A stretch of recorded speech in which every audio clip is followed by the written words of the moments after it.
Okay. So you want to know what's really up with Fauci, who took the Fifth Amendment 111 times as he was being questioned by Senator Rand Paul and others?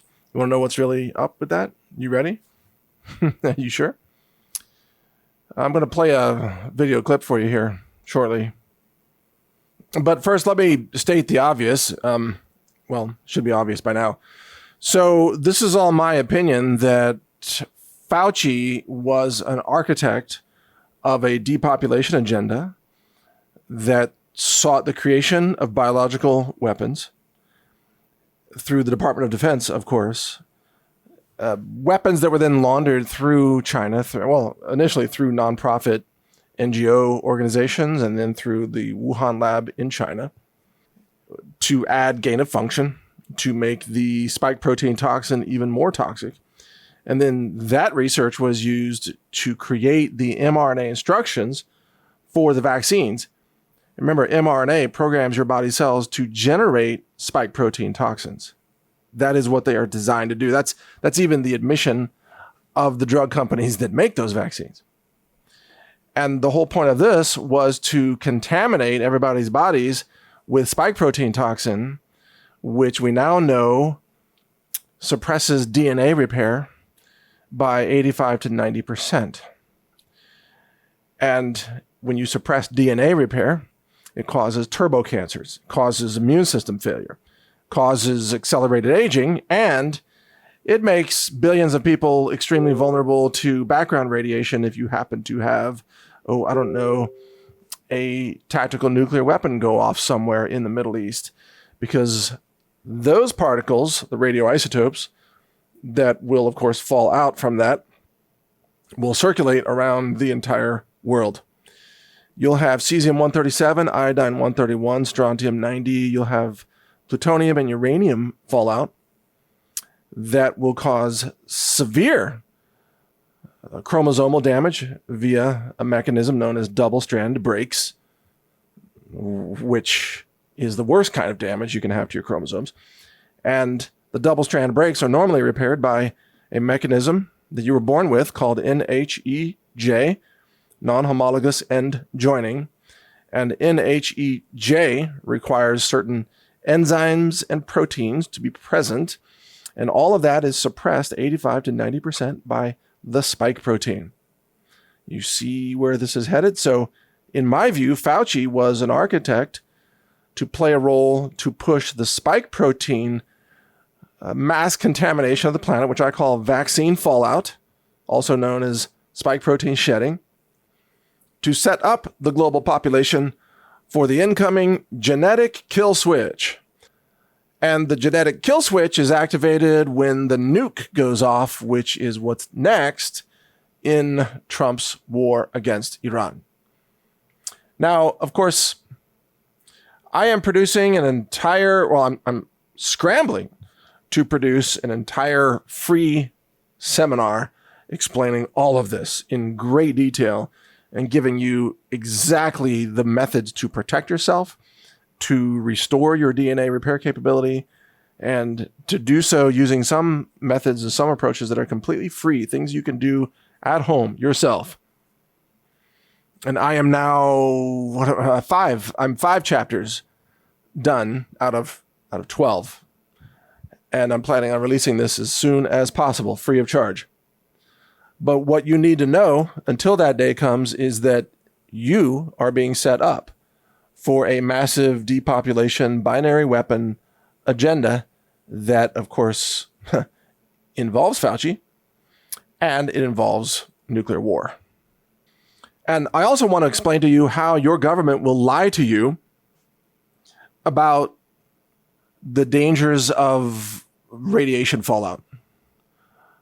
I've done the research on this for this upcoming course. And yeah, you're about to be lied to by the government. They're going to say, following the detonation of nuclear weapons, they're going to say that it's completely safe, that there's no risk, because they're going to cite something called the ICRP. This is the International Commission on Radiological Protection. The ICRP sets the global standards for radiation safety. And the risk model that's used by the ICRP, which is really a front for all the Western governments, the risk model is off by orders of magnitude. It's off by thousands of times in terms of the actual risk. It downplays the risk by thousands of times. Why?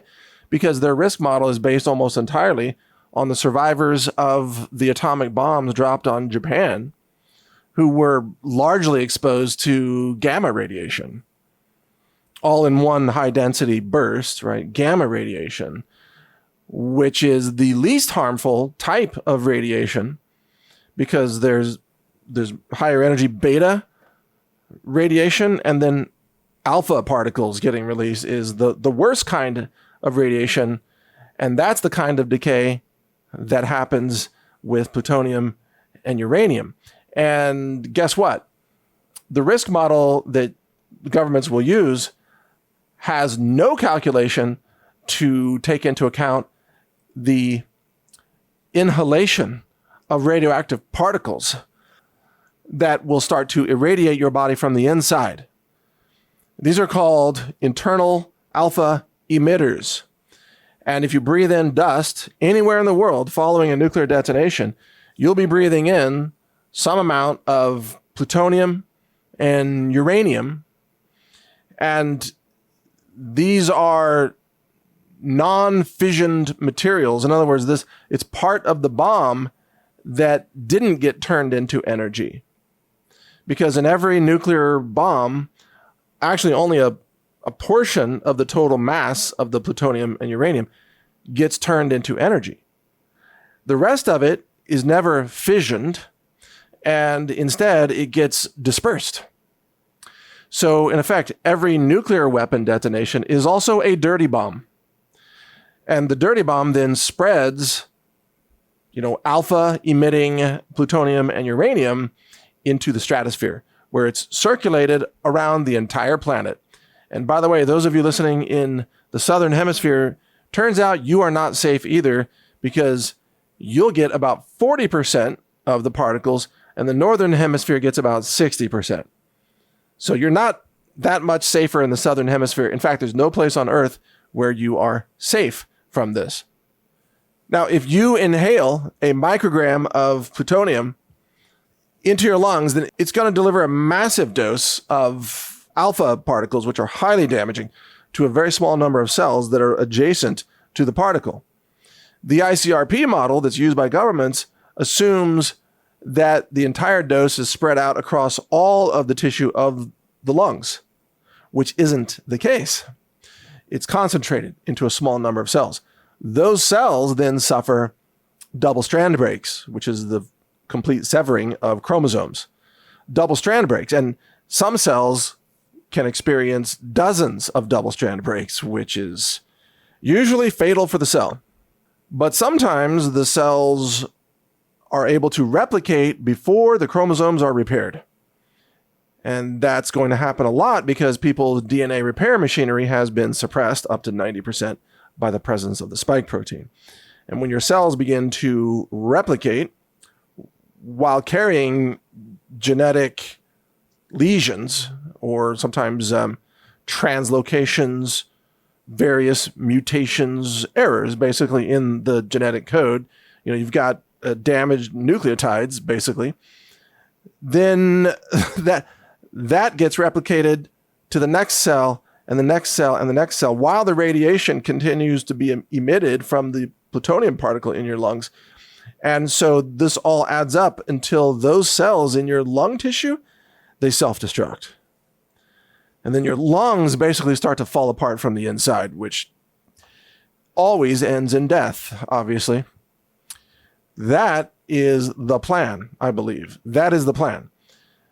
They first used Fauci to release a biological weapon developed by the Department of Defense. They put it into the vaccines. They called it a vaccine. It's not a vaccine. It's an injected bioweapon.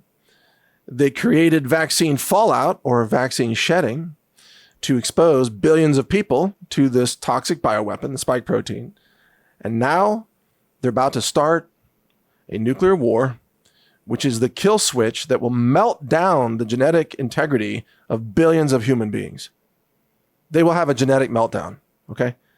Complete internal disassembly of their genetic code through double-strand breaks, ionizing radiation. I mean, sometimes it'll be single-strand breaks.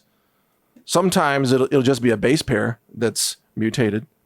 Sometimes a whole nucleotide will be damaged, but there are multiple mechanisms of how this happens. For example, the ionization of water creating hydroxyl groups that then cause DNA mutations and so on. I go into great detail in this in my upcoming free course.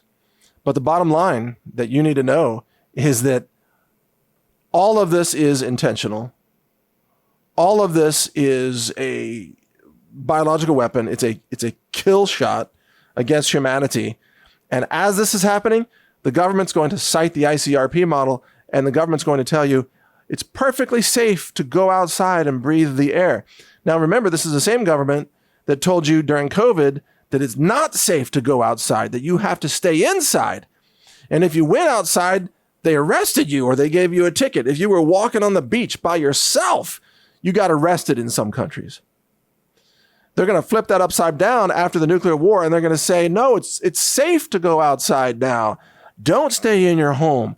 Go ahead, breathe in the plutonium, inhale, because they want you to die. And it's not such a secret anymore, is it? They want you to die. They want to kill billions of human beings. And they figured out a way to do it. Fauci was part of the program.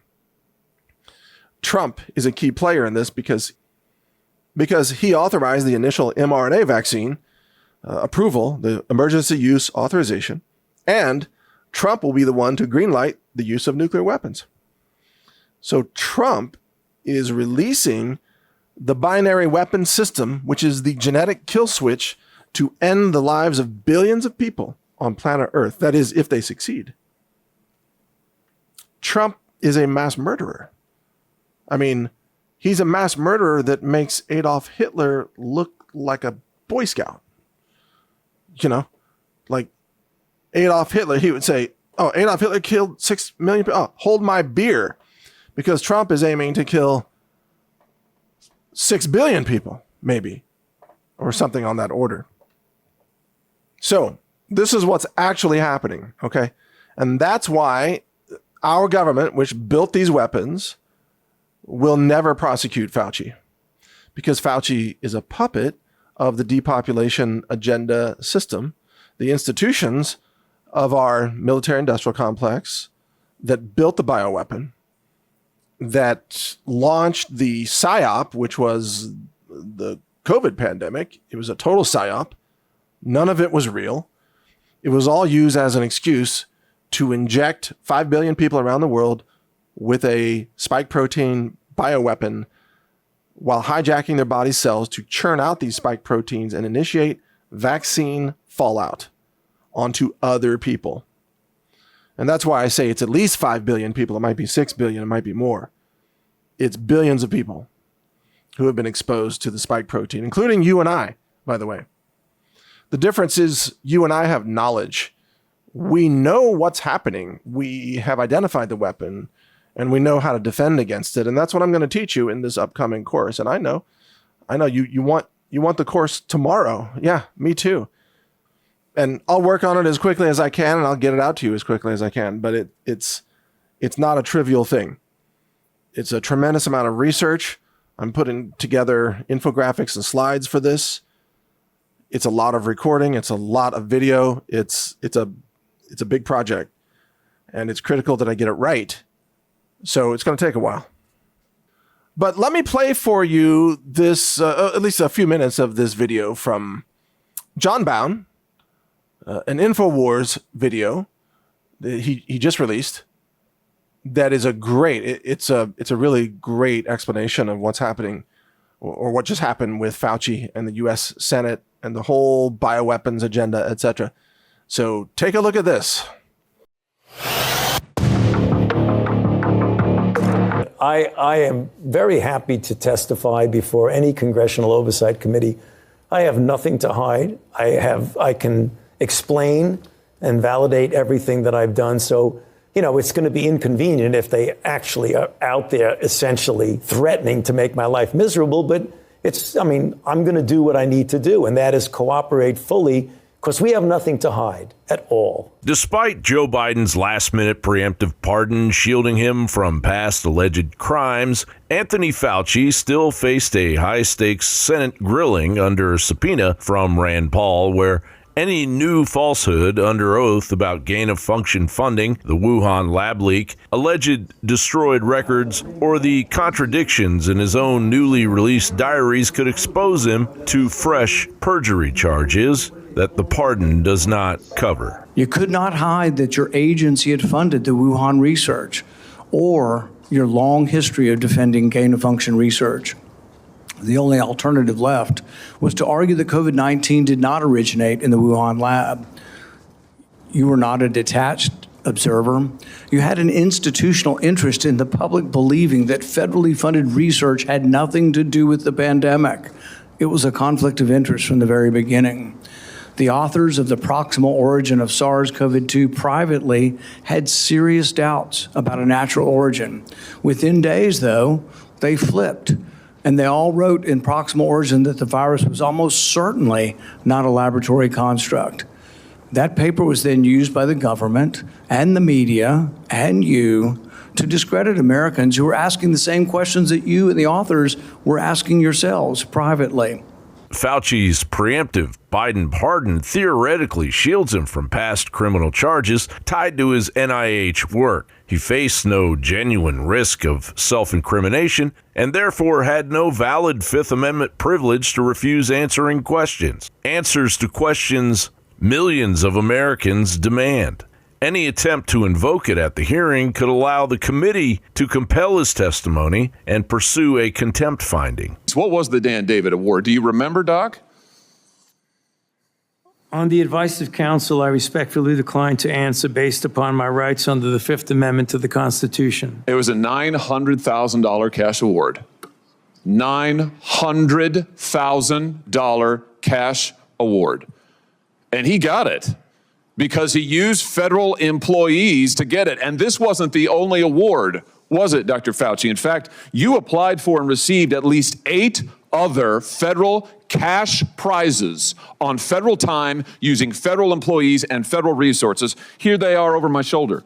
Under advice of his stable of high-priced attorneys, Fauci pleaded the Fifth 111 times to a variety of simple and inane questions, causing him to look incredibly desperate.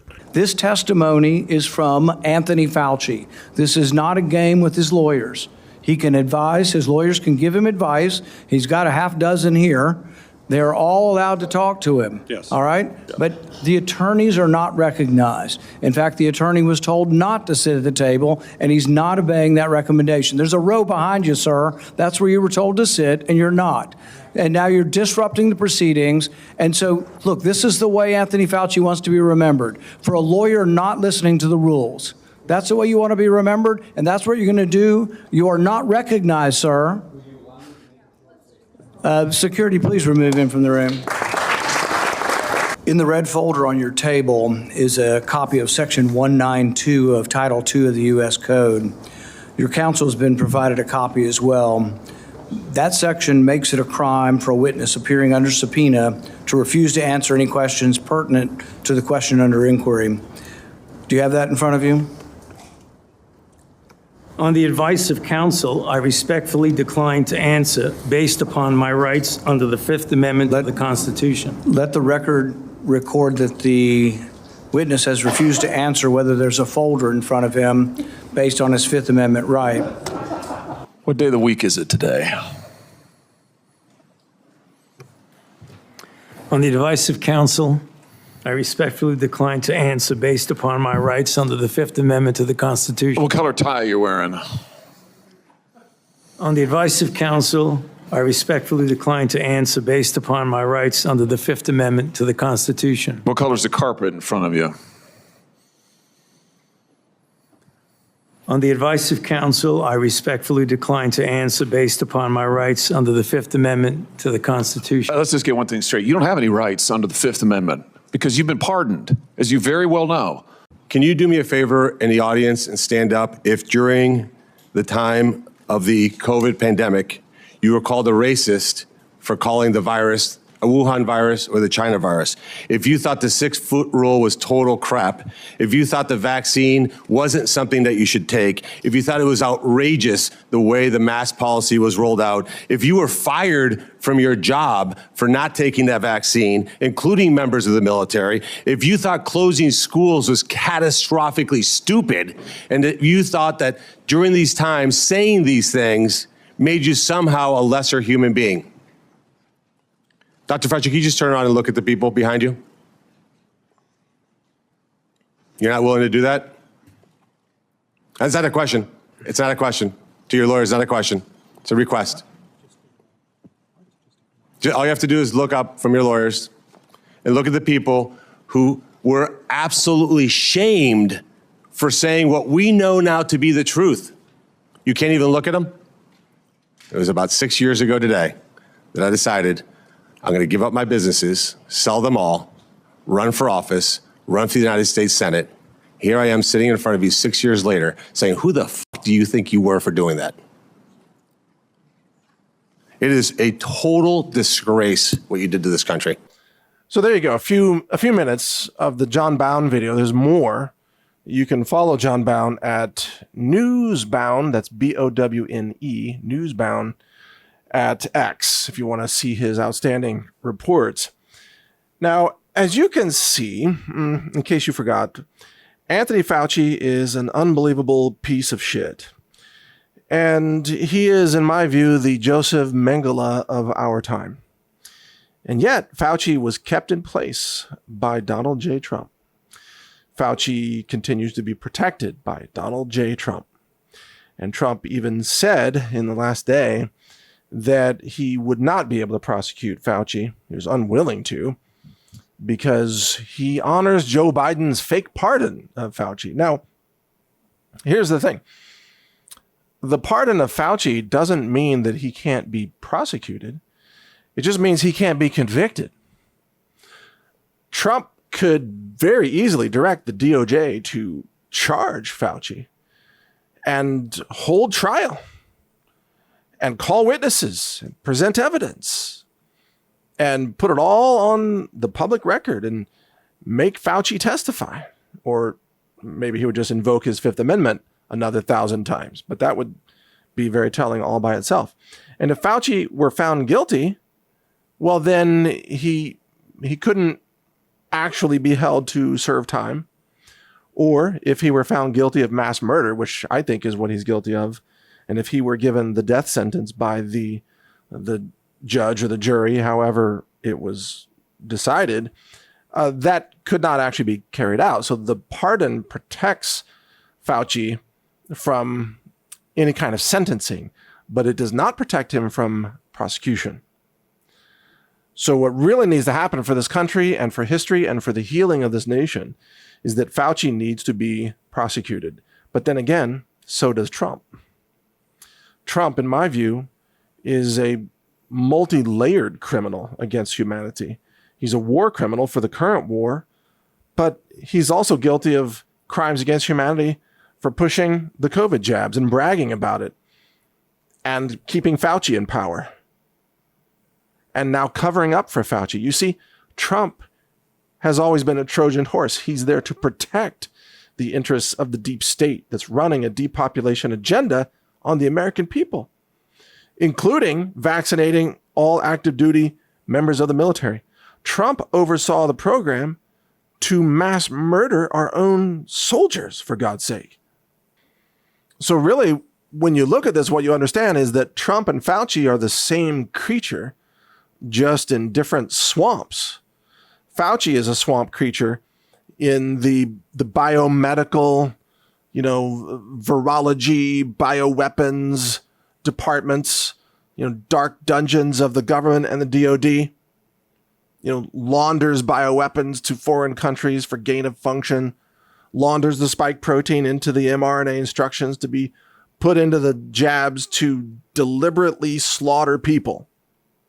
That's the Fauci swamp. And Trump is in the swamp of protecting all of that, excusing all of that, covering it all up, providing emergency use authorization, bragging about it, rushing the vaccines through with Pfizer and others, completely bypassing the normal long-term clinical trials and other safety protocols that would have been required, except for the EUA. And in order to push the EUA, they had to destroy the credibility of ivermectin and hydroxychloroquine and others, because you can't approve something for emergency use if there is some other treatment that already exists that's effective, you see. That explains a lot, doesn't it? So Trump is an unbelievable piece of shit swamp creature in the political realm and in the realm of war and in the realm of running the military. And he used the military both with Operation Warp Speed to distribute the bioweapon spike protein to murder millions of people around the world and potentially even a few million Americans. And at the same time, well, now years later, Trump is about to unleash nuclear weapons that will be the second half of the binary weapon genetic meltdown kill switch. In other words, Trump is acting out the wishes of Satan, literally. The genetic decomposition of the human race. It doesn't get more demonic and antichrist than that. And there was a time, even just a couple of years ago, where I thought anybody saying that Trump is the Antichrist, I thought they were crazy. I did. And now it seems like they were right, because of what has happened between now, or then and now. Now it becomes obvious. Trump is at war with the human race. He is at war with God's creation. That's why he's also allied with the worst war criminals imaginable in the world. Who did he just have as a guest? Netanyahu, another genocidal war criminal that murders women and children, commits genocide, ethnic cleansing on a massive scale. And that's one of Trump's best friends, apparently. They get along great because they're both answering to Satan. They're both Satanists. They're both at war with humanity. They're both trying to completely destroy the human race. It's clear now. It's clear. And by the way, half those senators screaming at Anthony Fauci voted in favor of weapons to carry out genocide. So they're all hypocrites too, right? The entire Senate is compromised. So is the House. Our entire government is occupied, and it has been overthrown. We no longer have a constitutional republic. What we have is a criminal cabal of anti-human, genocidal maniacs and narcissists who are pursuing an agenda of the total extermination of the human race if they can get that far. So it's not even just a question, we have to remove this guy from office, the 25th Amendment. That's a good start, but we have to stop the war against humanity. And you know who's fighting for humanity right now? You know who's fighting for humanity against this satanic cabal of Netanyahu and Trump and the West? Who's fighting for humanity? Russia, Iran. Who's fighting to destroy humanity? Trump, Fauci, Netanyahu, all the leaders of Western Europe, etc. It's very clear. So yeah, the human race is in the crosshairs right now. And the best hope that we have for saving humanity is if the occupied West is defeated. Because it's not America. It's not the country that our founding fathers handed us. It's not a country that honors the rule of law, the Bill of Rights, the Constitution, due process, nothing. If there were due process, if there were legitimate justice, Fauci would be given the death sentence by a judge, probably, I'm guessing. If there were true justice, how many people died because of Fauci? Probably millions, maybe more. But instead, he's given immunity because the death cult satanic system that created the Fauci creature will protect its own. So Fauci will walk around as a free man while many of the people that you and I know are dead because of what Fauci did. Because Fauci lied, those people died. Because Fauci violated the U.S. prohibition against the development of biological weapons, people died. Millions died all over the world because of Fauci. Fauci is a criminal against humanity. He is a criminal against civilization, in my opinion.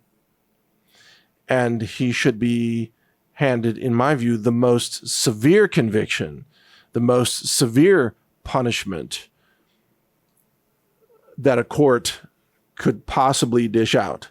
Of course, allowing him his own defense, his own due process. I believe in due process, but I also know that the evidence against Fauci is absolutely overwhelming. He is guilty, but we allow even the guilty to have their day in court. And yet that will never happen in America. Fauci will never face justice on this earth for the millions of people that he or that his actions result in their deaths. Imagine that. That's how corrupt our system is. That's how far gone our country is. And that's how evil the Trump administration is not just the Biden administration. It's all of them, folks. It's all of them. Whether it's Obama, Biden, Trump, Bush's, Clinton's, you name it. They're all part of the same club, and you ain't in it. As George Carlin says, they're in the same club. It's a death cult, satanic club that is at war with the human race. You're not in the club. You're the target of the club. And I happen to know the mechanism that they're going to use to try to exterminate billions of human beings. And we are one nuclear detonation away from that kill switch being activated. And that could happen tomorrow. Let us pray that it doesn't, but that's where we are, okay? That's the honest answer of where we are right now in our world. It's way worse than you thought. It's not about, oh, will the economy recover? You know, will people have jobs? Will the Korean stock market ever recover? No, this is about the survival of the human race, because truly satanic, evil forces that run Netanyahu and Trump and others, they are working for mass extermination. They've already released the first half of the binary weapon, the total kill switch for humanity. It's been circulating for years. It's out there. All they have to do now is start unleashing nuclear weapons. That's next, okay? That's what's coming. So let me ask you a little pop quiz. Do you know the difference between gamma radiation, beta radiation, and alpha particles? Do you know how far into your tissue those different sources penetrate? Do you know what radioisotopes emit those different particles? If the answer is no, then you need to listen to my free course coming up, because you have to know this information to survive this. Because I'll give you all those answers. You know, we'll talk about iodine 131 and cesium 137 and strontium 90. We'll talk about plutonium and uranium. We'll talk about exactly how DNA damage takes place and the different vectors of contamination, from inhalation into your lungs, where you don't want alpha particle emitters, by the way, versus just exposure onto your skin, where, by the way, alpha particles are no risk at all to your skin. If it's from external sources, no problem at all. But you need to know that. You need to know the difference, because whatever the government tells you is going to be information that if you follow it, it will get you killed. Rest assured. Just like during COVID, if you followed the government's instructions, there was a good chance that you died. And the reason a lot of you are listening to this today is because you said F you to the government. You said no, and that's what kept you alive. So if the government tells you to go outside, it's safe to breathe the air following the nuke, you know that people who do that will die. Or if they say, oh, we have a new vaccine that halts radiation damage, line up at the hospital, get injected with the radiation vaccine or whatever stupid thing they come up with. If you do that, you're dead. As Michael Yon says, big boy rules now. You either get informed and you have sufficient skepticism and you give the finger to the government, or you will die. End of story, period. Mic drop. More like end of life, okay? And I know you already know that, otherwise you wouldn't be listening to this. You're alive because you do think for yourself. But it's about to be the ultimate test. Because we're going to end up in a nuclear war, it looks like. There's going to be mass panic because people don't understand radiation. They don't understand the different types of radiation, different routes of exposure, what's safe, what's dangerous, how you need to protect yourself, etc. How long, what's a half-life? How long do the radioisotopes circulate, in the air? When is it safe to go outside? How can you protect yourself? See, the government will never give you that information. They will lie to you and lie to you and lie to you, and they will try to trick you into getting yourself killed with a genetic meltdown. And if you don't die, you won't be able to have healthy children. That's for sure, based on the transgenerational effects of the genetic damage that's being caused by these, unless you know how to protect yourself. And so, this is an interesting moment for me in terms of where we are in history, because I know a lot about nutrition. A lot. More than most people living today. And I also know how to use AI engines to conduct a lot of research. And I have indexed tens of millions of science papers. And I'm able to use those in my own research. And so what I have found in unleashing AI agents to do the research through all these documents that I have or that I have access to, I've been able to find extraordinary answers, defensive shields against radiation damage, and a way to accentuate your body's repair mechanisms to repair damaged DNA faster than the damage can be caused. And that includes repairing mismatched base pairs, damaged nucleotides, single-strand breaks, double-strand breaks, translocations of genetic material, just replication, polymerase errors, things like that, okay? Different kinds of genetic lesions on your chromosomes. I know how to aid your body in repairing all of those things. And the answers are very interesting. The answers are very simple once you know them. And some of them will even be familiar to you. And I'm going to share all those answers with you for free. I just have to get it into the format of this documentary. It's not something I can just tell you in 5 seconds. Because there's different answers for different types of damage, by the way.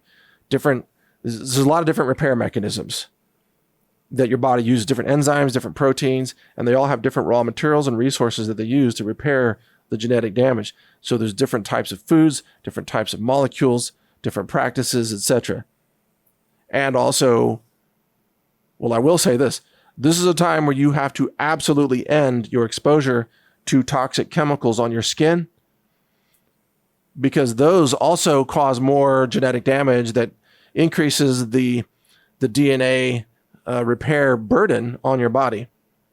So you have got to get rid of the toxic deodorants, toxic shampoos, toxic laundry detergent, toxic fabric softeners, and the dryer sheets and all that garbage. You got to get all this out of your life. This is life and death, because you have to clean up your exposures to minimize the insults onto your DNA, so that when there is a nuclear weapon detonated, you don't have to freak out. You're ready for it. Your body can do the repairs. You know about the foods, the nutrients. You have clean water, clean air, clean food. You know. Knowledge is what will save you. And that's what I'm working on giving you here. People who don't have knowledge will just flat out die. And they will die of ignorance, or they will die from obedience to government demands. And that's exactly the way this plan is designed. And Trump will be given awards in hell alongside Fauci one day and alongside Netanyahu one day. It'll be like the trio of human extermination, getting big bonus ribbons pinned on their chest by Satan himself as they burn in hell one day. That's how evil they are. And that's what they're doing to our world. These are all the people who censored people like you and I for telling the truth, by the way. Even Trump pushes censorship. His DOJ continues to push the censorship of my channels and my company. They've actually opposed us in the federal courts. Imagine that. That's how evil Trump is. So there's nothing that they won't do to try to achieve their goal of slaughtering and murdering billions of human beings. Rest assured, there's nothing they won't do. There's no lie they won't tell. There's no war they won't start. There's no weapon they won't detonate. They will use the military. They will use the science. They will use the hospitals. They will use big pharma. They will use every tool at their disposal to destroy you, to murder you, to exterminate humanity at a level that is unimaginable to most people. And for those low IQ magatards that are still out there thinking, like, trust the plan, those people are already dead. Frankly, they will not make it because they'll believe whatever Trump tells them to do, and they will die. I mean, this is like a Sarah Connor moment. Like, you're already dead. When she was saying that when they had her in the insane asylum, what was she doing? She was bombing the data centers to save humanity from Skynet. Huh. Sounds kind of familiar at the moment, doesn't it? I'm not advocating bombing data centers, but that's what she was doing in the movie, right? She, in the movie, science fiction, she was trying to save humanity from the rise of Skynet. I'm trying to save humanity from a satanic death cult agenda that has infiltrated the highest levels of our government and our military and our science institutions, and that is targeting humanity for mass extermination. It's a way bigger threat than Skynet. It's a bigger threat than AI superintelligence, because this genetic destruction kill shot weapon system has already been 50% installed through the spike protein fallout. You see? Again, just one nuclear detonation from the other half of this weapon being activated. And that's probably coming soon. So look, let me end this by saying that, yes, these are all my opinions. All the statements I've made in this, these are my opinions. They are opinions that are well considered. You are free to agree or disagree. Have your own opinions, obviously. I encourage you to do that. But if anything I've said here makes sense or resonates with you, or if you think it just might be true, then stay tuned, because I'm going to give you the answers to all these questions. I'm going to give you the solutions. I'm going to teach you at no cost how to survive the genetic kill switch that, if it's successfully deployed by the globalists, it will kill billions of people on our planet. It will achieve mass depopulation. There will be a small number of survivors, maybe a few 100 million is all, possibly. And some of those people will just be lucky, but a lot of those people will be people who are informed, who did specific things to protect themselves, and therefore they survived. So, and one of the most difficult things coming for humanity is the ability to reproduce. And so women who have intact eggs and men who have intact sperm, genetically intact sperm, is going to be very valuable, because most of the sperm that exists today is mutated, or it will be following the nuclear fallout, because a lot of these genetic mutations affect germ cells. And the same risk will appear in women. So for their eggs, transgenerational egg production. So it will be very difficult for the survivors to even have healthy children that aren't born as mutants. And those who have clean lifestyles, clean blood, clean genetic code, clean sperm and clean eggs, they're going to be a rarity, and they're going to be extremely valued for the survival of the human race. So if you're listening to this, you're probably one of those people. You probably lead a relatively clean lifestyle. You probably have good eggs, good sperm. And whether you have children or not today, there might be a day where you are asked to have children because there's nobody else left. At least not anybody that can give birth to live children. You know what I mean? Because the genetic mutations are so bad. Yeah, I'm not joking. Okay, I'm not trying to paint some science fiction scenario here. This isn't clickbait. I'm telling you where we are headed. Children of Men, right? Seem like a sci-fi movie. That's about to come true. Maybe not that extreme, but the overall theme, yes. The inability to reproduce. And by the way, this is just a personal note. I mean, I don't have children. But if I were younger, if I were looking for a partner to have children with, I would never partner with somebody who took the jabs. I would never partner with somebody who coats their skin with toxic personal care products. I wouldn't even partner with somebody who takes a lot of pharmaceuticals. I mean, that would be an instant rejection from my point of view. Like, why would I invest my time as a potential father with a potential mother who isn't healthy enough to give birth to healthy children? I mean, I know it sounds pretty blunt, doesn't it? But that's the kind of attitude that you're going to hear a lot more about in the years ahead. You know, purebloods are people who said no to the vaccines. I would, again, if I were younger and looking to start a family, I wouldn't even go on a date with somebody who was vaccinated because I don't want the vaccine fallout.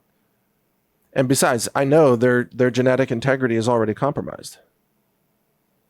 So, not trying to sound harsh, just trying to tell the truth. Big boy rules. This is live or die time for humanity, for individuals, and for entire lines of family trees, by the way. Most family trees will not make it based on where we are heading. So, we'll see. So anyway, I'll do my best to keep you informed and bring you the answers and solutions like I promised, and you can follow more of my work at brightvideos.com and also naturalnews.com. And if you want to be part of the future of the human race, tune into my podcast. I'll put it that way, you know. As the Terminator said in Terminator 2, if you want to survive, come with me. Because we know how to navigate this. We can make it through. With our genetic integrity intact, by the way. That's going to be more valuable than money or other forms of wealth or anything else. Genetic integrity will become the new gold. And those who have it will have essentially unlimited wealth. And by the way, think about it. There's nothing more satanic than an effort to corrupt the genetic code that's engineered with the help of our Creator. Think about that, right? Genetic code, the expression of the physical body and protein synthesis, created in the image of God. Those who would intentionally try to destroy that or hijack that or interfere with that are clearly Satanists. That's Trump. That's Fauci. That's anybody in the realm of the vaccine industry that's pushing mRNA. They are all anti-human Satanists. They are pushing the destruction of the blueprint of humanity. So let's hope we can stop them, and let's hope that we can save humanity and we can be the remnant that maintains enough genetic integrity to one day reproduce. After we defeat all the Satanists, huh? We'll see where that goes. Should be interesting. Oh, and you thought AI was the biggest threat to humanity. Nope. That's a different threat. It's another threat, but the more immediate threat is the one I'm talking about. It's the globalist depopulation, anti-human, genetic extermination threat. That's what's here now. If we make it through this, then we have a chance to defeat Skynet later on, but we got to get through this one first. So thank you for listening, and I wish you well, and I'll keep you informed as best I can. Take care. All right, one area that I have not talked about enough, but we need to, is the mass human migration that will occur because of the global famine that's being unleashed, because of the lack of fertilizer coming down to the Strait of Hormuz, because of Trump's war against Iran, a war that he did not have to initiate, but he did so, taking orders from Netanyahu, obviously, because this war was never in America's interest. So here's the thing. Remember how during the Biden years that there were millions of illegals walking across the U.S. southern border? And then when Trump became president, he started saying that we're going to deport millions of people. And, then there was the whole ICE thugs on the streets shooting Americans and rounding up illegals, etc. And yeah, there were quite a few illegals that left the country.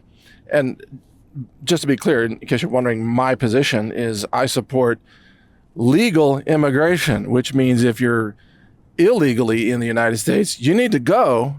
And, the U.S. does have the right to show you the exit, but not to kill people in that process. Nevertheless, I guess that's a different discussion. But Trump is going to be far worse than Joe Biden ultimately, because there will be millions of people who are starving to death because of Trump's war on Iran.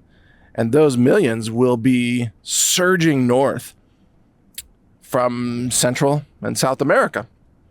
And then when we look at Asia, when we look at the Middle East, when we look at Africa, the entire global South, which is really where the greatest impact of famine will be felt, the entire global South will be unleashing massive waves of millions of starving migrants surging northward all across the world, into Europe, into Asia.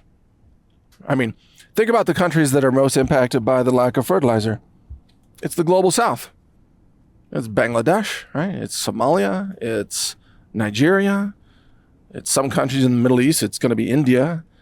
Some impact in Egypt. And of course, the more impoverished groups in Central and South America, although the wealthy in those regions will be able to afford food, the impoverished will not. And Trump, in effect, is going to unleash a massive human migration wave that will be much larger than anything the Democrats ever hoped for.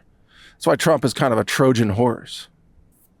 Trump is finishing the job that Obama started, which was destroying America through a number of means, weakening the military. You can see how weak it is now, weakening the currency, causing mass migration, causing the erosion of American culture, downgrading the quality of education in America, on and on, gutting the industrial base of America, offshoring more manufacturing, etc. Obama was the architect of many of those things.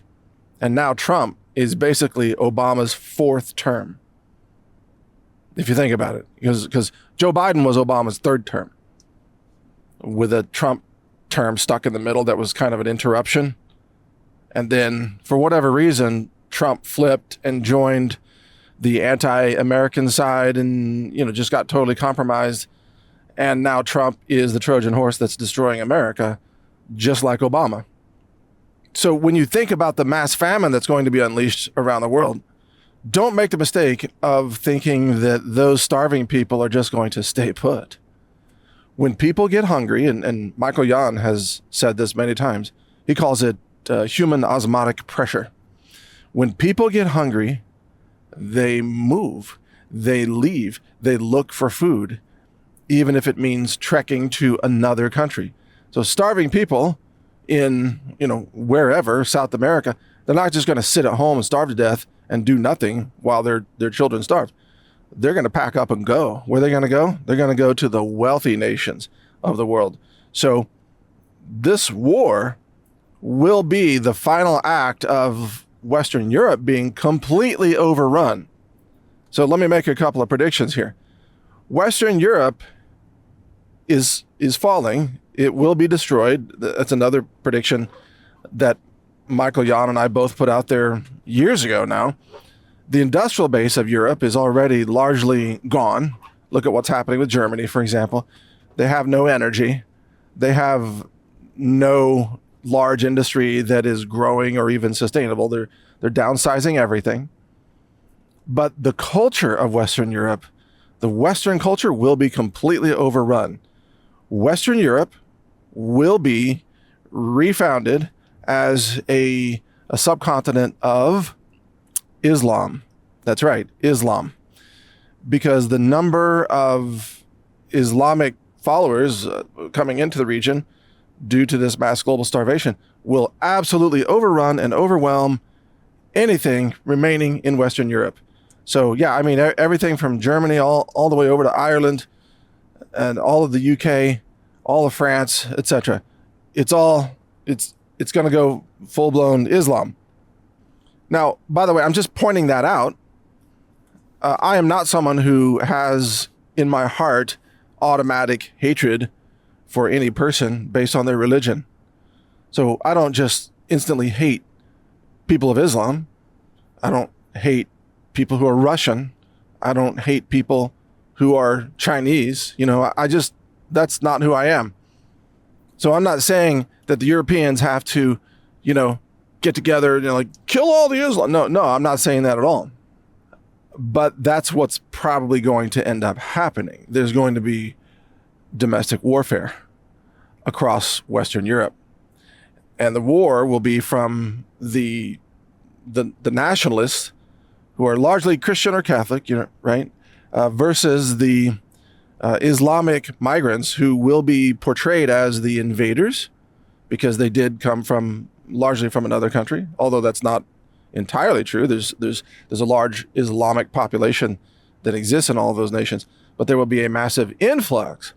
So you will see, my prediction is you will see religious wars in Western Europe.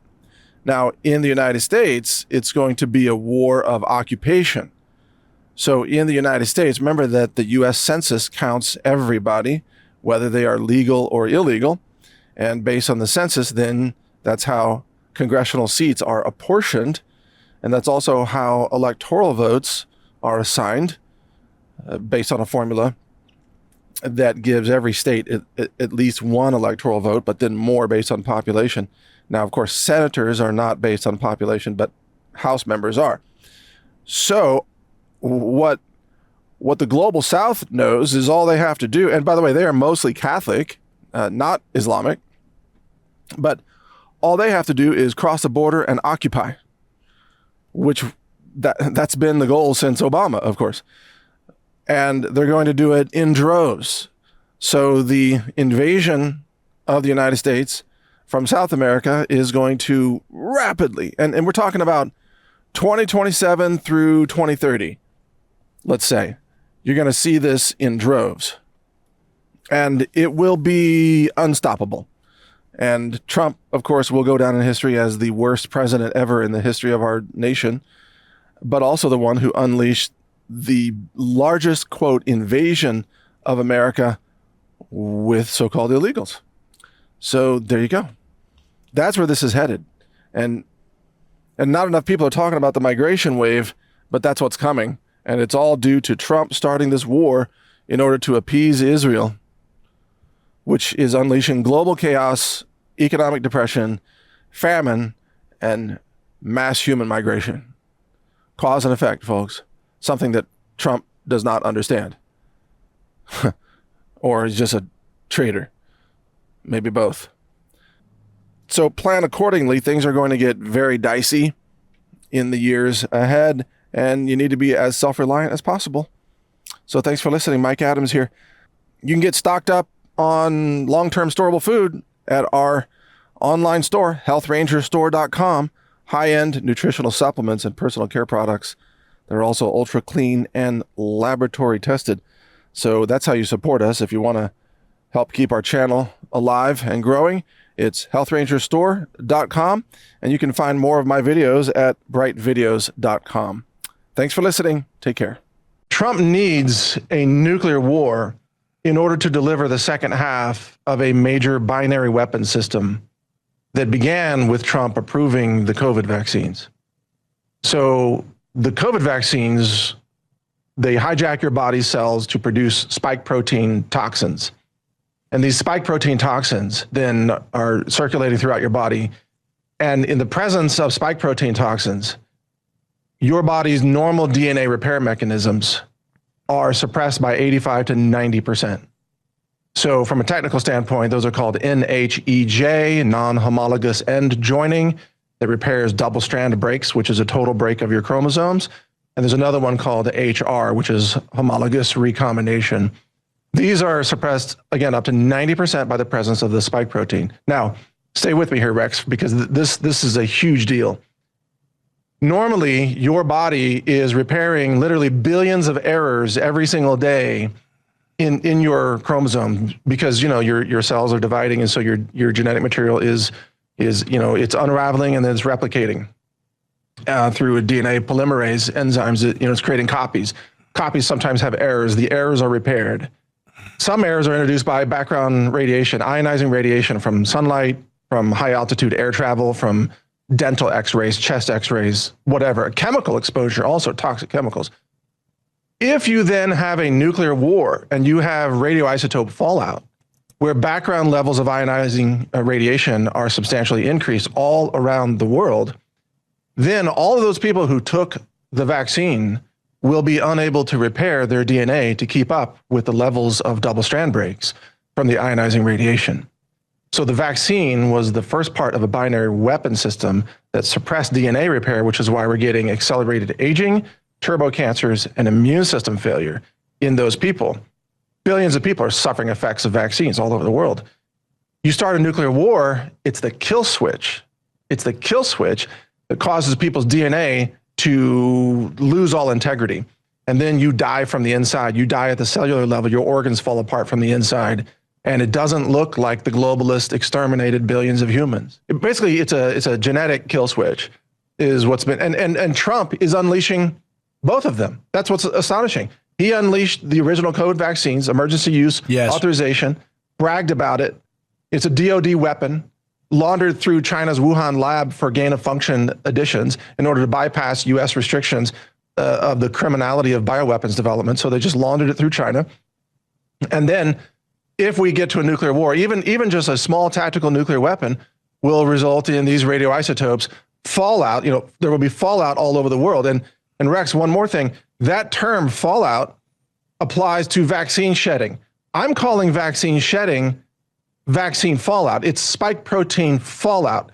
If you are around a person who has been vaccinated with these mRNA systems, their bodies are factories that are churning out bioweapon toxins, which are the spike protein that suppress your DNA repair mechanisms. That's vaccine fallout. And then we can have nuclear war fallout. Together, it's the end of anyone who doesn't know how to repair their DNA, who doesn't know how to protect themselves. We're doing our best. I know a lot of other young people across America and really the world are trying to figure out what the hell is going on. We'd like to have a future. We'd like to have families, like to have houses, like to have children. We'd like to have a country. The same country our grandparents and great-grandparents grew up in, but as the technocracy rapidly approaches, some would say it's already here. As the wars rapidly approach, some would say World War III or World War IV is already here. As the famine rapidly approaches, as just all of it comes together, I think it's worth it to have a guy on the network who's been on the network for years and years and years discuss this. Mike Adams, you've had such a phenomenal track record of making these futurist predictions, a lot like my dad, especially relating to AI and, of course, with the work that you've been doing with Michael Yon on the global energy war. How are you doing today? Yeah, hi there, Rex. Thanks for having me on. It's always great to join you. And, you're right. Your father was a trailblazer, continues to be. But I mean, even decades ago, he was saying things that turned out to be so accurate and so true, but they sounded so outlandish at the time. And now we realize, if anything, he kind of understated the horrors that we're now living through. Sure. And that's the thing, is man-made horrors beyond your comprehension. I wanted to talk about this. He hit it super hard in the first hour, and I was super proud of him for doing that because, I mean, he's got 3 draft-age children. I know I'm not going to go die in the Persian Gulf for a war for Israel, but I want to talk about this. Trump admin gives vendors under 3 weeks to create computer simulation models for a military draft. So apparently by August 15th, they want to have this done. They want to have it ready. You don't do something like this unless you're prepping. Well, right. And it's clear that they're planning for a major false flag attack after that to be blamed on either Russia, China, or Iran. It's very clear. And it'll be something that probably makes 9/11 look small by comparison. And this is why they have to have the CIA controlling so many of the so-called conservative influencers. This is why they have to have censorship in the AI models. This is why they don't want you to have access to open source AI effectively, because that allows you to do your own research, decentralized. But it's also why, this is all going to be a cover story. The war is going to be a cover story for the collapse of the currency. And as the currency collapses, then they'll drive everybody into CBDCs. And then they can, of course, programmable money, they'll control what you're allowed to buy and how you're allowed to spend. And then the flock cameras or the Axon cameras, those will be the enforcers of your mobility and lockdowns. And you'll have a radius of allowed travel because of the diesel shortage and the fuel scarcity that would kick in. So we're talking about multiple layers of the police state coming at us head on. Yes, and the idea is the Americans are spoiled. The Americans have had it too good. You're going to have to feel some pain to defend your country. You have to allow your country to become Brazil somehow to defend it. And what you just referenced is so key. We didn't even coordinate before, but it's on my mind. It's in my rundown. You're talking about Section 24220, which directs the National Highway Traffic Safety Administration to issue a federal motor vehicle safety standard requiring new passenger vehicles to be equipped with advanced drunk and impaired driving prevention technology. So they're just going to watch you. And if your eyes get low, if you sit low in the seat, you're not going to get a ticket, you're going to go to the police station. That's pretty liberal. Yeah, exactly. And remember, every one of these it's shrouded in the language of safety. So, why do we need flock cameras? Oh, for the safety of your community so we can catch bad guys. Okay, well, that's not really how it's being used. It's being abused by law enforcement to stalk their love interests and things like that, or stalk women that they want to go on a date with. It's being used to also to falsely identify people for being harassed and arrested by police, people who are completely innocent, who didn't steal their car, or even sometimes it's the wrong person because there are a lot of false license plate translations. So you can actually be pulled over. You could be pushed off the road like a pit maneuver from a cop, just because you were flagged by a flock camera and you've done absolutely nothing wrong. Yeah. And it's going to get far worse. Do you think we'll get to the point, obviously the kill switch is already there, that's admitted, that exists. Do you think we'll get to a point within the next decade where that's just, my car pulled me over? You think that'll be accepted? Absolutely. That's exactly where it's going. It's interesting that also in Minority Report, right? Philip K. Dick novel film with Tom Cruise. It's worth going back and watching that movie today because almost everything in that film has come true, even though it's from, I think, over 20 years ago. But one of the things that happened in that film was that the Tom Cruise character was arrested while he was in a vehicle, and then the vehicle did a U-turn on the highway and began to drive him to a police station. And of course, he in the film, he then smashed out the windows and did an adventurous escape. But that might be very difficult for most people to pull off. So yeah, your car, see the full self-driving, and I want to be clear, what Tesla has built is extraordinary technology. It's quite amazing. The full self-driving feature set is really, really good. But the downside of that is that possibly with a government mandate, the Tesla company could be ordered in the same way that, for example, Facebook is ordered to turn over all the records of a particular user, or AT&T is ordered to turn over records. Tesla could be ordered to command a vehicle to drive an occupant to a police station to face arrest. Right. And that's not Tesla's fault. That's the government forcing them to do that and saying you have to do it. But if that begins to happen, and it hasn't happened yet, I'm not saying that that's where we are today, but if that begins to happen, then you'll see people ditching full self-driving vehicles completely. It's like, I didn't know I bought a prison on wheels, Right. No, 110%. I really agree with that. I want to go to clip number 13 pretty soon. It's Tim Dillon talking about a lot of the same stuff that we're talking about here. And, humor really is the greatest weapon because you point out how absurd it is, right? The idea that we've ceded so much control just over the past 4 years to AI, to new technology, to the self-driving car. Here's my thing. When I see the Waymos driving around, when I see the robotaxi driving around, I know eventually I'm going to grow up, be middle-aged, old, and live in a world where humans don't operate vehicles anymore. And I'm not a fan of that. And I guess I'm kind of like I'm not really a Luddite. Like, I don't hate technology, but I feel like there are certain things that, like, when you emulate the human form or take away a responsibility from a human, it's not even like the internet directly, where it just gives you the ability to have more of a resource. It is the thing. It's the solution in itself. And I think that creates a lot of laziness and people give up their rights. And what Benjamin Franklin said, those that would desire to gain security by giving up liberty deserve neither and will lose both. What do you think about that? Well, so there are a lot of advantages of full self-driving vehicles. Also, I agree with what you just said. I'll get to that. But the one advantage is that full self-driving now today, the tech is so good that it's better than most human drivers at avoiding objects, avoiding pedestrians or animals that are crossing the road, or avoiding accidents or debris in the road. Now, it's interesting because I started talking about getting off of fossil fuels and being able to use solar power to charge your own EV. And after I started talking about that, without me pushing or anything, 4 of my own employees went out and bought Teslas. And just the other day, I asked one of them, I said, how often do you use full self-driving? And they said 96% of the time. Like, wow. And this is a younger person in their 20s. Like, wow, aren't you afraid that you're going to forget how to drive? Right. As a human? It's like, well, I still drive sometimes when it's difficult, but I just let the vehicle do the driving for me so I can do other things, like listen to podcasts or whatever. So that is going to happen to the point where the real pivot point is when they take the steering wheels out, right? Like the robo-taxis. You don't even have a steering wheel. You're just a passenger. There's no possibility of you having control over the vehicle. That's a vehicle that I don't ever want to get in, frankly, because I always want to have like a brake pedal, right? Or a steering wheel or whatever, or the unlock button so I can unlock the doors and bail out of this thing if something goes wrong, right? Wow. So it's completely, it's like sterilized and neutered. It's like a dysgenic vehicle, basically. Yeah. Yeah, right. And it'll be sold to you as a convenience. Like you could sit back and you could sleep, or you could get work done or whatever. Like the technology is so good and so reliable. And that's all true, but look what you give up. So I think that smart people, even if they have a self-driving vehicle, they'll also have another vehicle that's a regular gas combustion engine vehicle or whatever, or a diesel that's kind of an old school car that they can physically control as a backup. And I will maintain that. So even though I'm not a fan of what's happening, obviously in the Middle East and all the refineries are burning up, diesel scarcity is going to become a very real issue.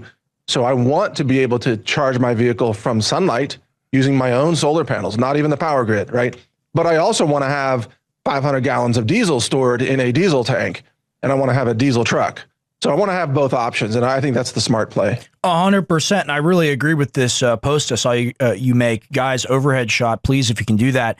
A warning to all those who can hear this: get out of the cities if you can. In the scenario that's coming, the cities will be the least survivable locations. I think that's just a no-brainer. I think that's true. I'm really looking at myself and how I'm going to relocate, even just here in the next few months, just out of a safety perspective. I don't want to be in one of these giant population centers, at least not in the middle of one. What are your thoughts on that? Yeah, because, you're exactly right. And famine will strike other countries in a very aggressive manner around the world. I've talked about that. But there will be food scarcity in the United States, and food will become much more expensive. So, in fact, I think it was Matt Bracken that told me in a recent interview, I was asking him, what are the big signs that the chaos is really here? And he said that when a major grocery store in a major city is looted and gutted by a mob of hungry people. And my reaction to that was that doesn't sound like it's too far off. Actually, I could see that happening later this year or sometime in 2027. When that happens, of course, you do not want to be anywhere near the looting, right? You want to be away from the chaos, You want to be sitting on your ranch somewhere, with all your stored food, you're ready to go, or you're growing some of your own garden vegetables, you're sprouting seeds, for high density nutrition. Chickens. You've got top supplements. Yeah, you're harvesting chicken eggs or whatever. That's where you want to be. You want to be as far away from the chaos as possible. And the only way to do that is to get out of the cities. I mean, even like I just mentioned, storing 500 gallons of diesel. That, to a lot of people, that seems like a very odd thing. To me, it's totally normal because I live in the country in Texas, and farmers very often have fuel storage. It's a normal thing. You want to go to a place where that is normal and it doesn't stand out as being weird, because you don't want to have a giant red flag on you and your property. It's like, oh, this person is a prepper. No, this person is a farmer. This person has a tractor. Of course they have 500 gallons of diesel. Who wouldn't? It's an agricultural center here, right? So that's my advice, is to go where you fit in by being prepared and being more self-reliant. And that's the countryside. Yeah, absolutely. I look around and I walk around Austin, or I go to the Domain, Hill Country Galleria downtown. It just looks so soft and so ready for just complete overthrow. And you see people walking the streets. And here's the thing. The homeless people, they're methed out on drugs, whatever. The heat gives people superpowers, right? So you got a bunch of people jacked up walking around. That will become a lot more normal in the coming years as resources dwindle, as jobs fall off, as just the economy craters. And that's the reality that we talk about. This is why we're anti-war. Okay, the pro-war people, or people that are pro-war and pretend to be anti-war, that say, maybe some of it's justifiable, trust in the system, trust the plan, trust in Trump. That doesn't work out long-term, because we're already seeing the economic fallout. Trump had a very limited window to actually return cheap energy and to get the economy off the ground. We need cheap energy to go to work, to go to the grocery store, to feed your children, transport your children. Literally every facet of modern life is these internal combustion engines.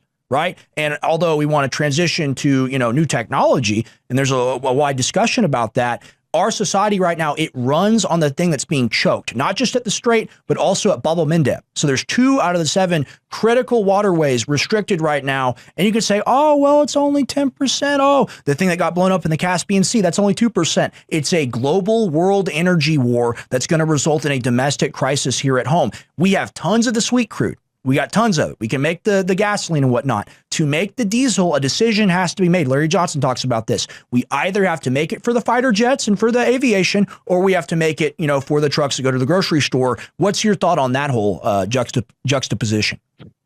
Yeah, well, again, to quote Bracken, World War E, where E stands for either energy or Epstein, depending on what topic you're focused on, right? But it's a world war over energy. And see, let me back up to the first day of the Joe Biden administration. One of the very first executive orders that he signed was the shutting down of the major pipeline, and the energy pipeline. I forgot the name of it. Nord Stream. It was. Or no. It was the one in the U.S. Right. Keystone, I think. A major. Yeah, right? I think that's it. Yeah. Right. Keystone XL. That's kind of along the eastern part of the country. Shutting that down. And then, of course, Biden was bragging about how we were going to destroy Nord Stream to cut off Western Europe from Russia's affordable gas. Now then, so that was devastating what Biden did, and also limiting drilling off the coast and so on, limiting energy exploration. That really crippled America.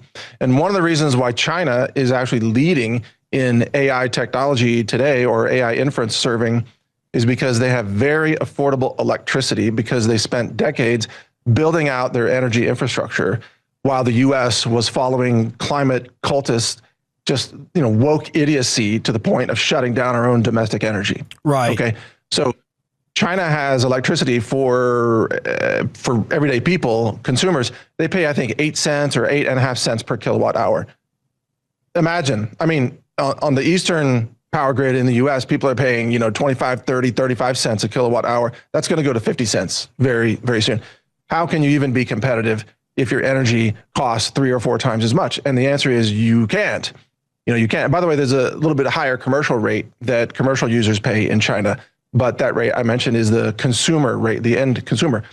But then Trump's mistake, in my view, was starting this war with Iran. So that was just as devastating as Joe Biden's mistake of shutting down the Keystone pipeline. Sure.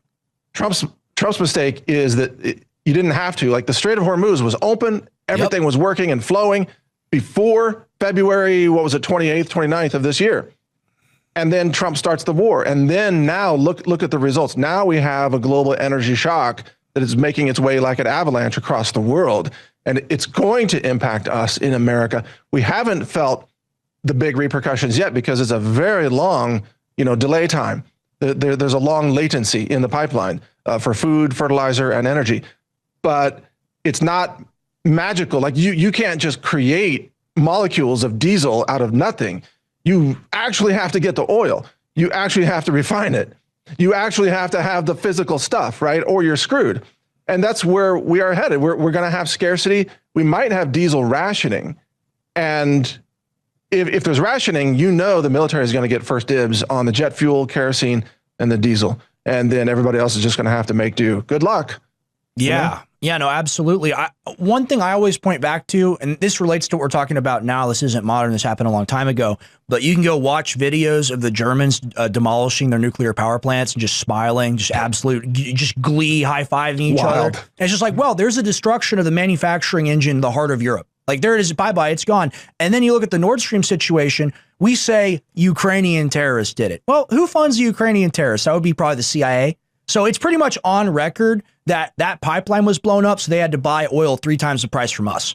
And you look at that scenario, you combine that with the nuclear power and then getting rid of that, Europe is completely bankrupt. America, we have some natural resources. We have the oil. We have certain things. We're not in as bad of a spot. What do you see for Europe right now? Because they got Iran, they got Russia, they got China, and they got all these wars they're trying to fund and fight. What's your opinion just on the EU situation? Well, the EU is completely screwed. And well, they screwed themselves. Right. Let's be clear about that. And I'm not talking about the everyday people in the EU countries or in the UK. The government. I'm talking about the insane leadership. The bloodlines that David Icke talks about. They are anti-humanist. They're transhumanist. They're insane. They're sociopathic lunatics that actually want to destroy much of the human population.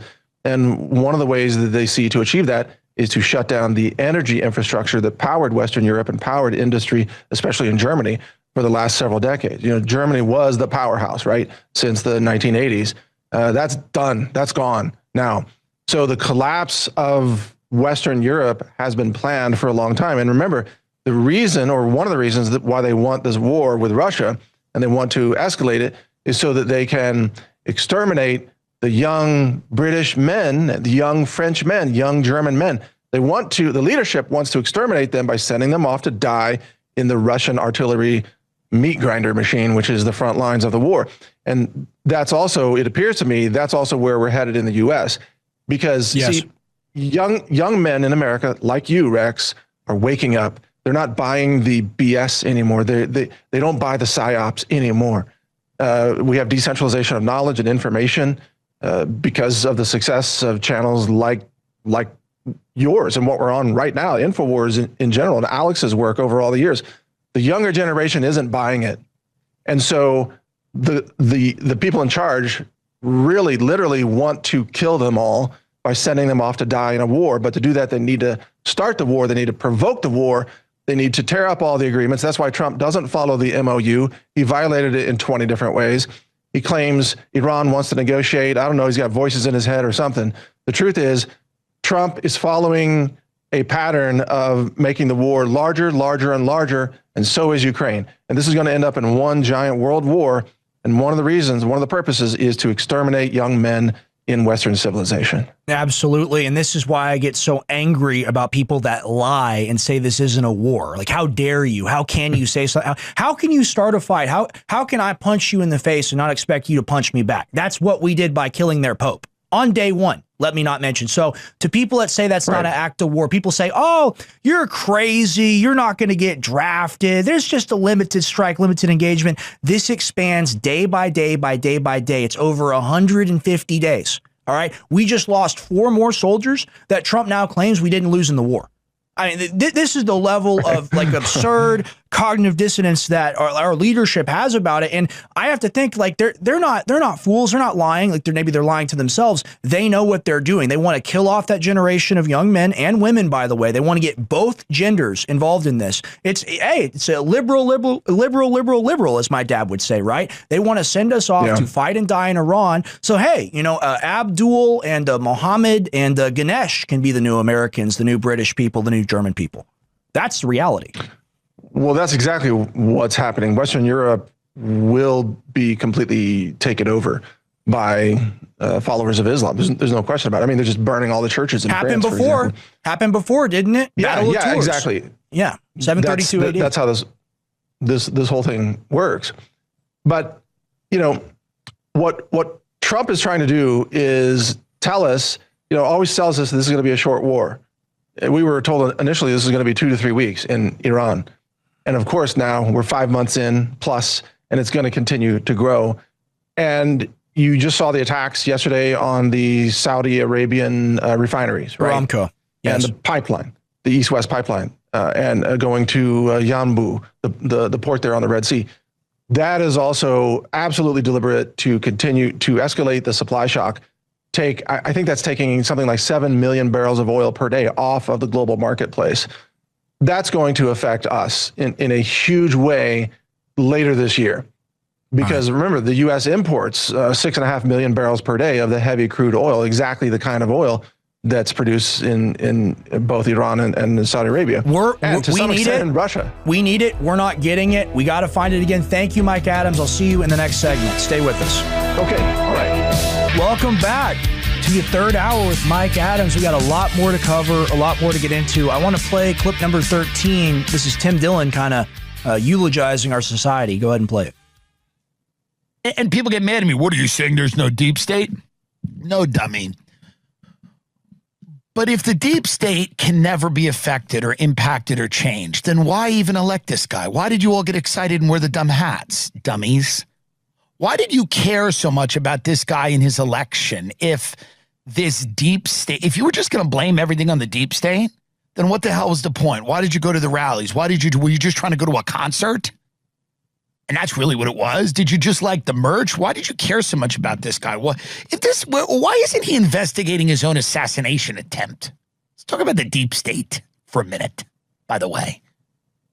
Why don't we know anything about the guy that assassinated him? Okay? Or tried to. Sorry. Attempted.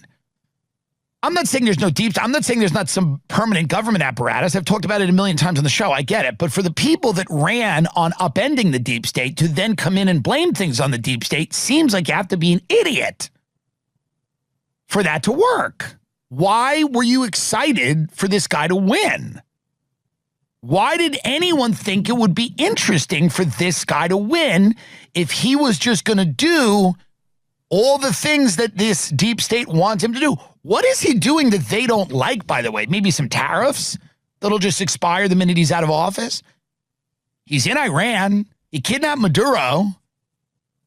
Flock cameras are everywhere. The attack people are getting all the money. So who is this deep state again? Who are these people that are really upset and up in arms with him? Who are they? I don't know who they are. He seems to be, what would they want him to do that he's not doing? He seems to be pretty lockstep with all of these people. Surveillance technology is everywhere. The pace at which unregulated AI is going to grow and become a real problem is harrowing. We're about to commit troops to a war with a country and we'll probably lose. That's the other thing. Unless we put 1 million people in there and hold their government free, and then what'll winning look like? It'll just be tallies of dead people. It's going to be a nightmare. It won't feel like winning. It'll feel like losing, and it'll probably be actually losing too, because there's not much you can do in that country. But again, we're on the brink of that. We're on the brink of that. So again, I'm asking all the smart people, and I'm excluding the paid hack MAGA people that are getting paid by this. That's great. He unwound DEI. Ta-da. Great. I'm all for that. This is where I'm at. This is where I'm at, because everyone that's, I guess, on the right or whatever, because I don't even believe in that right anymore. I don't believe in the duopoly. I think that you either serve the authority or you serve the truth. All these people are trying to compromise and say, hey, man, we're still getting a lot of what we needed, a lot of what we wanted to get done. I voted for the peace president. I voted for the guy that promised to, end things like this, end globalism. What do you think of what Tim just said there? Well, I think Tim nailed it, and I love his presentation style. Me too. And he's expressing the outrage that many of us feel and the betrayal that many people feel. And, I did not vote for Trump this third time. I voted for him twice before, but not this time, because I sensed that he had done too many deals with too many parties, such as, for example, the military-industrial complex and also big tech, et cetera. And so I specifically did not vote for him. But then I also realized I was in Texas, and Texas was going to go pro-Trump anyway. But let me share something that's related to what Tim just said there that I think is a much bigger and much more critical picture. Trump needs a nuclear war in order to deliver the second half of a major binary weapon system that began with Trump approving the COVID vaccines. So the COVID vaccines, they hijack your body cells to produce spike protein toxins. And these spike protein toxins then are circulating throughout your body. And in the presence of spike protein toxins, your body's normal DNA repair mechanisms are suppressed by 85 to 90%. So from a technical standpoint, those are called NHEJ, non-homologous end joining, that repairs double-strand breaks, which is a total break of your chromosomes. And there's another one called HR, which is homologous recombination. These are suppressed, again, up to 90% by the presence of the spike protein. Now, stay with me here, Rex, because this is a huge deal. Normally, your body is repairing literally billions of errors every single day in your chromosome, because your cells are dividing, and so your genetic material is it's unraveling and then it's replicating through a DNA polymerase enzymes. It's creating copies. Copies sometimes have errors. The errors are repaired. Some errors are introduced by background radiation, ionizing radiation from sunlight, from high altitude air travel, from dental x-rays, chest x-rays, whatever. Chemical exposure, also toxic chemicals. If you then have a nuclear war and you have radioisotope fallout, where background levels of ionizing radiation are substantially increased all around the world, then all of those people who took the vaccine will be unable to repair their DNA to keep up with the levels of double-strand breaks from the ionizing radiation. So the vaccine was the first part of a binary weapon system that suppressed DNA repair, which is why we're getting accelerated aging, turbo cancers, and immune system failure in those people. Billions of people are suffering effects of vaccines all over the world. You start a nuclear war, it's the kill switch. It's the kill switch that causes people's DNA to lose all integrity. And then you die from the inside. You die at the cellular level. Your organs fall apart from the inside. And it doesn't look like the globalists exterminated billions of humans. Okay, so this is key. This is absolutely key. The overpopulation thing that we're constantly sold, as populations become richer, more developed, people eventually stop having kids or they have less children. So the population growth, that whole narrative, oh, we're not going to be able to feed the planet. It's actually population collapse that we have to be worried about.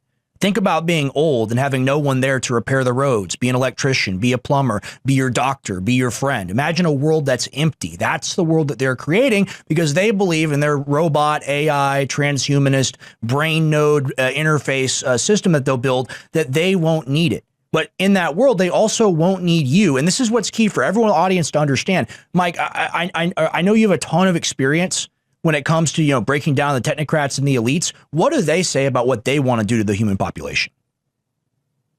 Well, in my view, in my understanding of what they want, and then there are different factions, by the way, it's not one just, unified group, but they see humanity as a threat to their power. This is why when we talked about they want to start wars, because they want to send young men off to die. But they see humanity as a whole as a threat to their power. So they want to replace humans with robots so that the robots, carry out the labor to keep the remaining elite humans living in relative wealth, plenty of food, plenty of land, etc. But robots will be given the right to vote. And that will happen. And by the way, we've already seen, I think there's one town, I forgot where it is in the US, that gave the right to vote to corporations or non-human entities, legal entities, who were given the right to vote in local elections. This is going to expand to where robots will be said to have consciousness. And that's going to be a very interesting philosophical argument. You and I talked about consciousness last week on the War Room. But once it is established, and this is exactly where this is going, they're going to say that AI has consciousness, and that then robots that are embodied with AI are themselves conscious beings. Therefore, they should have the right to vote. Once that law goes in where robots have the right to vote, they don't need any humans at all, because the robots will replace the labor, but most importantly, the voting. And then they can, of course, build in all the back doors to have the robots vote to keep the people in power. Okay. And then humans will be killed off through famine and war and the radiation binary weapon that I just mentioned. It'll be genetic. Basically, it's a genetic kill switch is what's been, and Trump is unleashing both of them. That's what's astonishing. He unleashed the original COVID vaccines, emergency use authorization, bragged about it. It's a DOD weapon, laundered through China's Wuhan lab for gain of function additions in order to bypass U.S. restrictions of the criminality of bioweapons development. So they just laundered it through China. And then if we get to a nuclear war, even just a small tactical nuclear weapon will result in these radioisotopes fallout. There will be fallout all over the world. And Rex, one more thing, that term fallout applies to vaccine shedding. I'm calling vaccine shedding vaccine fallout. It's spike protein fallout. If you are around a person who has been vaccinated with these mRNA systems, their bodies are factories that are churning out bioweapon toxins, which are the spike protein that suppress your DNA repair mechanisms. That's vaccine fallout. And then we can have nuclear war fallout. Together, it's the end of anyone who doesn't know how to repair their DNA, who doesn't know how to protect themselves. And I'm actually, the reason I know so much about this is because I'm producing a free seminar about this very topic. And the good news, Rex, and this has to do with what your company there and what you offer, is that nutrition is the answer. So it's amazing. Like the body knows how to repair itself, but that knowledge is censored and suppressed. Right. To make people vulnerable to this. Right, and they want to make people into this Roundup Ready corn. I talked to Kriston Harris about this, also a host on the network, where you have a designer genetically modified baby, and hey, here's the thing. Hey, it's the year's 2040. Your kid can't see all the screens, the special screens on the wall, because they don't have the eye implant that pairs with their genetic thing to do whatever. The future, it's cyberpunk. It's 2077. The future is now. What do you think about that? Yeah, well, that's for the surviving elite. They want to become transhumanists. Everyone else is dead. But everyone else is dead. That's their plan. Clearly, that's their plan. Now, the good news in this is that it's not very difficult to become hard to kill. This is a key message that I've been talking about for years. It's pretty easy to be hard to kill. One of those is to get out of the kill zones, which is the cities. Right. The other one is to become a lot more self-reliant. The other one is to be incredibly well-informed, so you see the early signs of what's happening.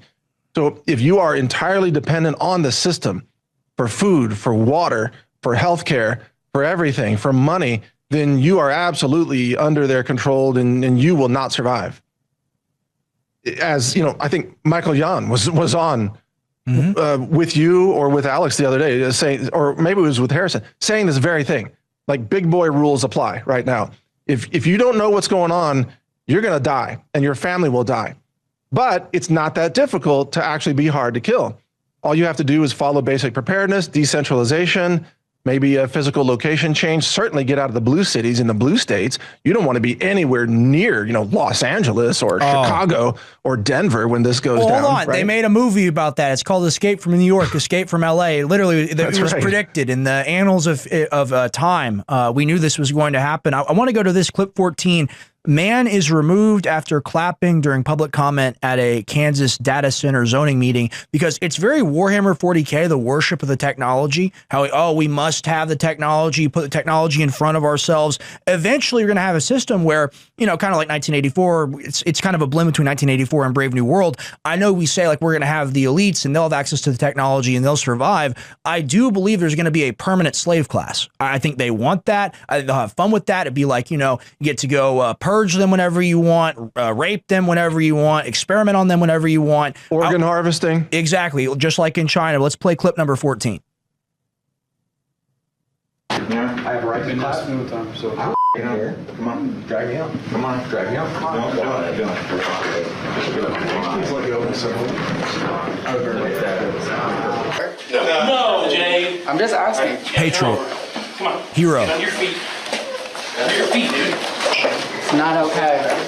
Those are pigs grabbing him. It was very clear at the beginning that each person is given their 2 minutes.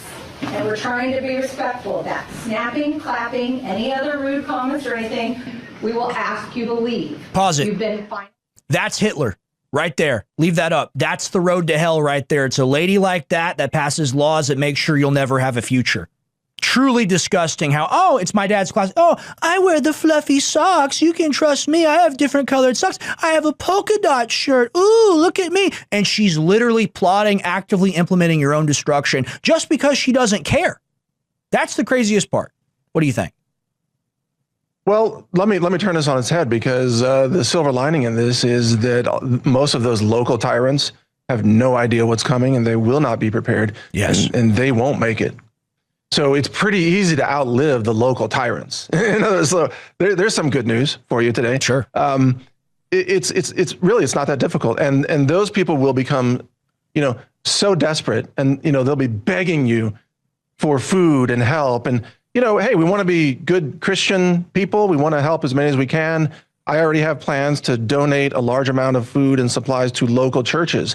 But if somebody comes to my home who I know was a local tyrant, I'm not going to hurt them. I'm not going to lecture them. I'm going to say, I don't have anything for you.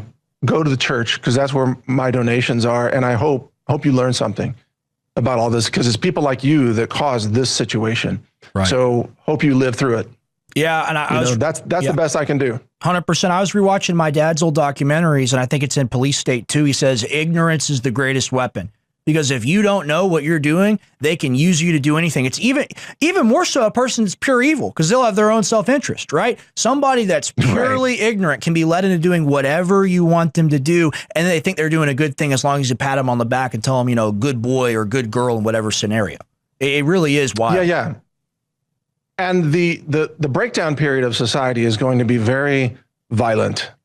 And there was a video that went viral, I think yesterday or the day before, of those young African-American boys coming out of their cars, shooting their guns without ever using any of the sights. Can we find that? Anything. It's Matt Bracken. It's wild. Matt Bracken. Dad retweeted it. It's kind of like a crazy YN clip, I guess would be the colloquial term. Yeah. It was a YN youth clip Right. or whatever that was.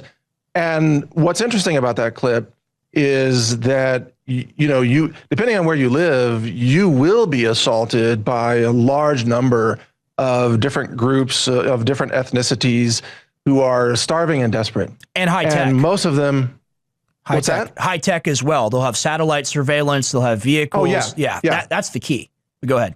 But the interesting part is that just like that video shows, most people don't know how to deploy firearms accurately or in any really effective way. For example, the combat effectiveness of those young men in that video is near zero. Yeah. Like any trained U.S. Marine would just pick them off in seconds, right? Or any individual trained in rifle use and using red dot sights appropriately or whatever, or 3X optics would just take them out in seconds. But there's going to be a very large number of extremely desperate, hungry people. And there's a whole quality to the being overwhelmed by just rapid firepower. There you go. I think his accuracy would improve if he pulled his pants down more. If the pants are around your ankles, I hear that your accuracy goes up. That's true. But I mean, look at the posture. Like none of them have gone to any kind of firearms training. This guy's got the that was the best one we've seen. That's the best one. That was the best. Yeah, right. Maybe he's had a little bit of training. The rest of these people have no idea. Like, you can't hit anything shooting from the hip. Come on. Right, but you got 10 Right? you got 10 guys, 100 guys running at you. It's like warlord stuff, mob rule, and that's the future we're talking about is Mad Max. A Mad Max scenario of choice that we were put in. This is an illegal war of aggression. Go ahead. Right, but remember, when there's a diesel shortage, then the radius of the Mad Max effect will be quite limited. So they can only drive so far out because fuel's hard to get. Like, this becomes Mad Max. This becomes Escape from New York. Or they have to get there through some other means other than a combustion engine, walking or bicycles for that, or motorcycles will become even more popular because they have extended range. So, but the farther away you are from these Mad Max zones, that is going to be the blue cities, the better off you're going to be, and the less likely you will have to deploy firearms in self-defense. Because, we can laugh at people like that, but I don't want to have to shoot anybody in self-defense who is assaulting my ranch. Am I willing to? Absolutely. Right. But do I want to? Oh, no, absolutely not. It's not my wish. Here's the reality. People are going to get really hungry and they're going to get really mad, and they're going to see people that have stuff they don't have. And just like, I'll give an example. Okay, this applies to all human beings. All right, because it applies on an animal level. You have a zookeeper that takes care of chimpanzees. He gives chimpanzee a cake on its birthday, doesn't give the other ones a cake. The other chimpanzees, they rip its dick off, its face off, they kill it. Right? That's where we're going. It's animalistic behavior. My dad talks about it all the time. Once you start spending over 60% of your money on fuel and food, you go to war. And that's just a societal equation. Right. And what will happen is that the desperate gangs, they will very quickly ramp up their level of violence. And then the civilized, polite society people will lag behind that dramatically. They won't ramp up their response, their self-defense use of kinetic weapons in a rapid enough fashion in order to meet the escalated violence that's coming at them. So, for example, most Americans are good people. And if someone comes to your door, let's say a young mother with a child, they look impoverished. They look like they're hungry, and they knock on the door. And say, can you give us some food? Yeah, because what's actually happening is there's a man 400 yards away with a rifle scope that's going to put a round through your head, like a .308 round or whatever, and they're just going to take everything in your house. And most Americans do not anticipate that because they're good people. They wouldn't do that to somebody else. So they won't realize that that's what's coming. And, there's going to be all kinds of traps on the road, like, oh, it's an injured person. It's a car accident. No, it's a trap. If you stop, you're dead. Your whole family's dead. You're all going to be looted. You're done. Okay. So that's the problem. And, I've trained with special forces. I've trained with Navy SEALs. Over the years, I've done extensive training. Scenario training, hostage rescue, tubular assault training, whatever. And the one thing I learned from all the specialists that I trained with is that the person who's late to ramp up the use of your tools is the one who dies. So you have to have a mindset of being willing to protect the innocent and being willing to use a rifle or whatever tools you have on your own property in self-defense, but to deploy them rapidly as chaos takes place. And that's the only way you're going to survive this.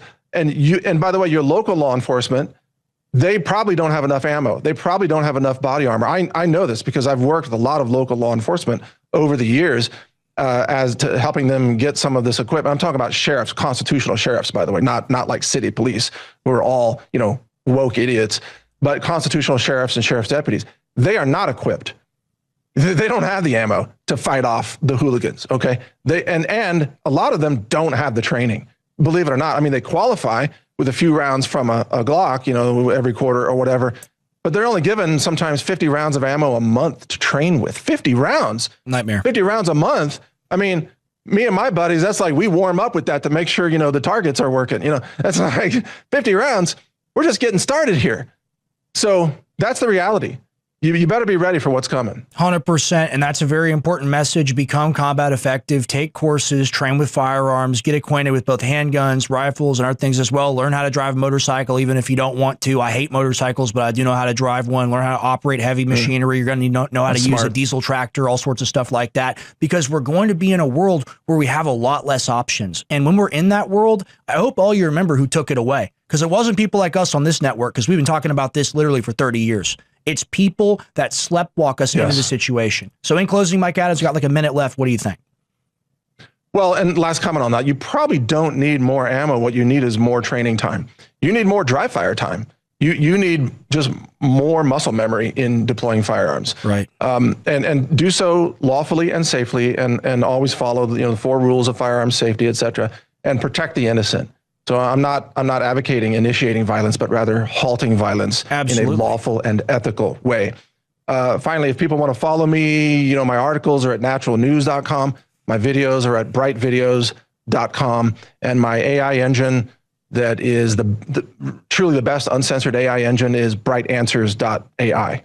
Beautiful. I'm going to be using that later today. Thank you, Mike Adams. Always a pleasure. I'll have you back on soon. Really appreciate watching you over the years. You've been a big influence on me and my broadcasting 100%. So thank you for your time.